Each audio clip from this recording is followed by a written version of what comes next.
তার জন্য দেখো এখানে চাউমিনটা নিয়ে নিয়েছি, আর এখানে নিয়েছি ডিম 3টে, আর এখানে পেঁয়াজ আর কাঁচা লঙ্কা। এবার চাউমিনটা, এখানে জল ফুটে গেছে, চাউমিনটা সেদ্ধ করতে দিয়ে দেবো।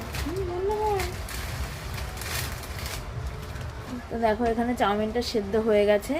এবার চাউমিনটা নামিয়ে জলটা ঝরিয়ে নেব।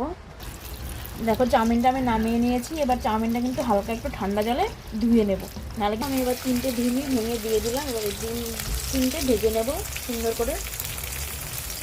নিচ্ছি 3টে ডিমই লবণ দিয়ে। দেখো কড়াইতে তেল দিয়ে দিয়েছি। এবার এর মধ্যে পেঁয়াজ আর লঙ্কাগুলো কেটে রেখেছি যে সেগুলো দিয়ে দেবো ভাজা করে নেওয়ার জন্য।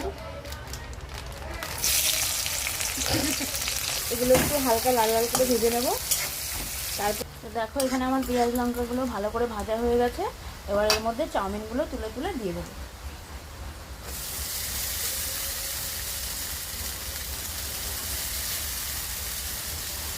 যতটা চাউমিন আছে পুরোটাই দিয়ে দেবো। আমার লবণটা দেওয়া হয়নি, তার জন্য লবণটা এখন দিয়ে দেবো ওপর থেকে ছড়িয়ে।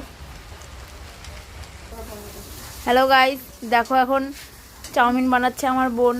এই যে জীবনে কোনোদিন রান্না করে না, আসলে চাউমিনটা আমি এতখানি রেডি করেছি। খুন্তিটা নাড়তে এসছে, আমি হাতটা ধুতে গেছিলাম, তাই বন্ধ করে কিন্তু তোর ক্লিপের সাথে এগুলো দিয়ে দিলাম। এখানে সব ডিমগুলো দিয়ে দিয়েছি যেগুলো ভাজা করে রেখেছিলাম। এবার এটাকে ভালো করে মিক্স করে নেবো, ব্যাস তাহলে আমার চাউমিনটা রেডি। চাউমিনগুলো তো দেখো, চাউমিনগুলো কিন্তু আমি বাটিতে বেড়ে নিয়েছি সব। এবার সবাইকে দিয়ে দেবো।